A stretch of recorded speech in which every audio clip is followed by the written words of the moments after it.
Hi, good evening, 7th of January. And one statement which has been kept bothering me since last several months, maybe I would say like at least last couple of years, is when is the right time to quit? So when I say when is the right time to quit, I'm really talking about when is the right time to quit the job that you are in, the job that keeps you busy during the weekdays or maybe sometime during the weekend, during the nights and all those stuff.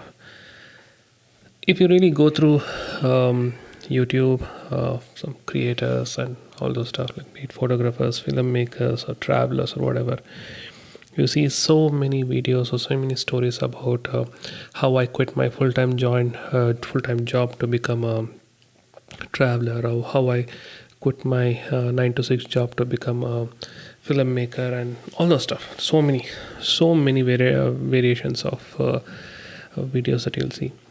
But again, if you actually go through them seriously or like whatever, you realize that it's not an easy decision.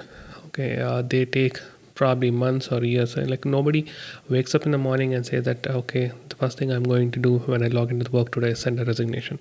Nobody does it. It takes some time. It takes some time for you to digest the fact that what are you going to do after you quit. It's not about following a passion. If it is just following your passion, you can do it day in and day out. It's also about survival. It's also about how you can actually go ahead and enjoy what you're doing. And end of the day, even you have to sustain. Like I mean, when I say sustain, you're talking about make some money for yourself, make some money for maybe it's like say savings and all the stuff. So all these things keeps bothering you before you take the decision. And for me, I think I told during early part of the week that 3rd of January was when I completed about 10 years in the current organization that I'm staying in, rather I'm working in. And by the end of this month it'll be 16 long years in a corporate world for me. And frankly speaking, looking at the type of pressure, looking at the type of work, looking at the type of tension and all those things, I feel that really like 16 has been a really long time. 16 years is like way too much. I seriously don't know how I survived. But only one thing that probably has kept me going is, I would say, money. I mean, if not for that money, I don't think so I would have probably survived here for so long. Like maybe I'd have changed or maybe I'd have come out and all that stuff.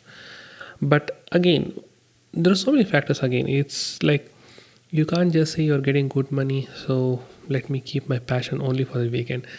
I've done that. Okay, it's something which I've tried, done, experimented, and maybe up to a certain extent it was fine. I was successful, I would say, just being like a weekend warrior and all those stuff. But if you want to live by your passion and if you want to follow your dream and all those stuff, then this weekend work, the Saturday Sunday thing has to go beyond it. And there was a phase in my life in past wherein I tried to expand it beyond the weekend and try to stretch myself. But again, that's where things started clashing and conflicting and causing a lot of confusion. So long story short, I think maybe a year or year and a half back, I was thinking about this whole landmark thing. Like, when should I quit? When should I stop doing all those things?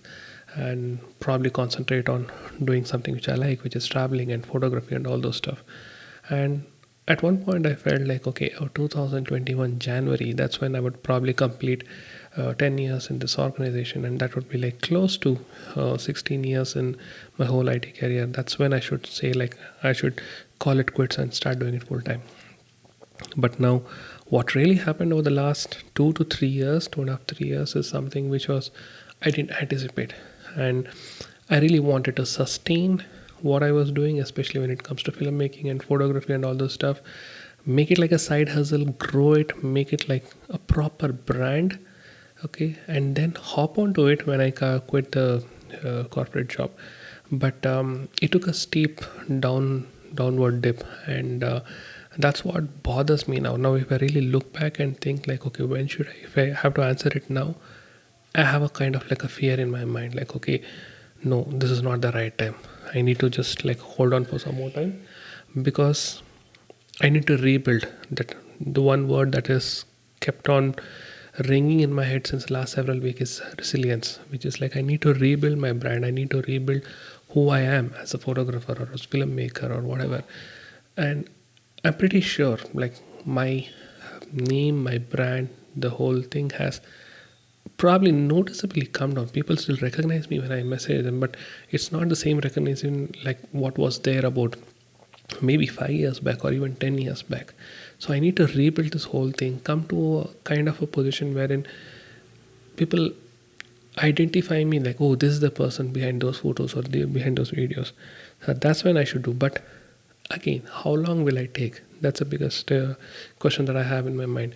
Or should I really quit and take that as a full time and then rebuild it? Again, that is another thing which is bothering me.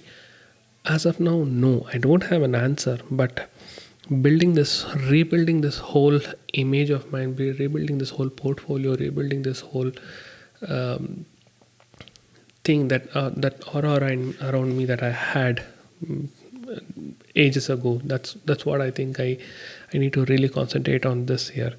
And I don't know if I really want to, when I'm doing all these things, should I want to do it as a side business or a side hustle, or should I set it up and maybe spend more time and maybe negotiate something in my office so that I can get more time to do something like more personal and then utilize that opportunity to skip over. I don't know. I seriously don't know. But that is something which will definitely take priority this year. And I'm pretty sure, like, I mean, this will keep on bothering me over the next several weeks and months to see how best I can come back from this whole 3 years of downtime that I had when it comes to photography and filmmaking. And yeah, I mean, as I told, like, what I tried to do by creating a small company and a brand, all those stuff, didn't seem to fly off the way I wanted it to be. I mean, I did get a couple of projects and all the stuff. Money did started flowing in, but again, my personal interest of me trying to spend more time in the family kind of made sure that my attention got diluted and everything lost the track. And there are people who overtook me and all this stuff. Anyway, that's the whole thing. That I just wanted to touch upon this point because I bumped into one video earlier in the day about some guy who had come all the way from Kashmir to Mumbai to do certain thing in acting field, but eventually he kind of moved into a corporate job, and he was working since I think last 6 or 7 years maybe. And now in the December of 2020 he decided that no, he has done enough of it, so he has quit his corporate job and he's moved completely into this acting and music and traveling related stuff. So I mean, this is like things which add fuel to the fire. Like something's already running in your mind, and you see newer videos and newer content around this. That's what bothers me most. So I thought I'll touch upon this fact. And another update from today is like again, I had told that one of the things about this year or starting this year onward is about saving money, investment, and keeping something for the future and all those stuff. Again, as a backup for anything which happens when I quit and if I need money in emergency. So in that way, I think I took one of the steps today. I had some reserve funds which I thought like, okay, rather than keeping it as a money and making it grow in a small scale, but I thought like, let me put it in the form of a metal. So picked up some gold today. And this was the first time ever I actually picked up some gold for myself. Like when I say myself, like I just picked up something so that we can invest on it and keep it for long term. Okay, and this is something which will remain in the locker wherever it is. So maybe we'll revisit it after 2, 3, 5, or 10 years and then see how much it has made me money compared to what it was today. I'm never a gold person, I'm never a silver person, though I do have a couple of bling stuff on my body, but I'm definitely not somebody who encourages. But now I realize the worth of it, because recently during my cousin's wedding, my aunt made me realize this, because she had picked up something about some 2 to 3 years back, and quite literally in 3 years it has got doubled. The money, the value of the gold that she had picked up had got doubled. I mean, I can't expect the same thing in the next 3 years, but again, you don't know what will happen, especially when it comes to this gold and silver and all those stuff. It might fall drastically or it might increase drastically or linearly. But anyway, I have kept it aside, so let's see. I will revisit it only when there is need. This is something which will not touch So that's something which I wanted to talk about. Lastly, one sad news, something related to motorsports. To give context, back in the time, I used to follow motorsports a lot, especially MotoGP and Formula One. I used to really get hooked onto the TV. I mean, this was the good old times when I actually used to watch a lot of TV, like when I was in UK and when I just come back from UK, and when I felt that photography was just getting started, but I needed entertainment in the form of motorsport. I used to follow it a lot, and anything good or bad that happens in motorsport, like it kept me glued on to what is happening there and all. But again, photography took priority, and I hardly sat in front of TV anytime, and that's something which made me move away from television. And like I don't watch television and all those stuff. But of late, I started following things again, and one thing that I started seeing again, tracking again from last several months is the Dakar 2021. It didn't happen in 2020, but 2021 I've been following, and especially our own Indian and Bangalore folks like Santosh CS and all those stuff.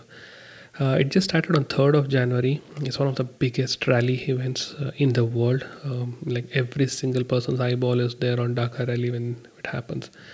I've been tracking it. 3 days went well, but yesterday apparently our own Bangalore boy C. Santosh, he met with an accident, and it seems like he's in kind of like a bad shape. That really turned me off yesterday. I was just like so upset listening to that news. Um, I mean, again, speed, and speed thrills, and all those things we know. But and he's also labeled as the fastest Indian. In fact, kind of like a moral support wise itself, I had even picked up a shirt that he had launched, the merchandise that he had launched a few weeks back as a lead up to this Dakar rally. But now, hearing yesterday that he met with an accident, he's out of the rally. And today, when I was reading the news on Instagram or Twitter, I got to know that he's in kind of like a medically induced coma, so that like they treat him like because of some internal injuries, and they're trying to figure out what has happened, all that stuff.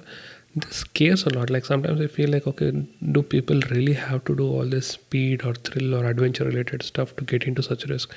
I mean, I really wish and pray that he gets well soon, but again, the risk involved is extremely high, and that's what bothers me. Like I'm not a person who rides fast or drives fast, but seeing all these things is, I mean, seeing the race and 300-kilometer F1 races and all those things, those are good. But when such accident happen and something bad happens, is that's when you realize that should people really do that, and should we as like spectators or supporters, should we really support all these things and risk those guys, like 22 guys on a F1 track, or these few double digit number of guys who are doing two-wheeler and four-wheeler races in the Dakar Rally? Like, should they really do it and risk and all the stuff? Money is involved, but again, money will not buy your life back. So, kind of what get me thinking about since morning. I mean, this news came yesterday, but when I read about the medical report and all this medical induced coma, and still the thing going on, doctors working on him and figuring out what needs to be done, that is kind of a little bit disturbing, I would say. Anyway, those are the two things that I want to talk about. Maybe I had one more thing that I want to talk about. Again, too much of office stuff and too much of negative. I don't want to fill in on the daily journals. Maybe I will puke it out one day in one specific journal. But for today, I'll keep it aside. So that's it for today. I'll see you again tomorrow. Take care. Bye bye.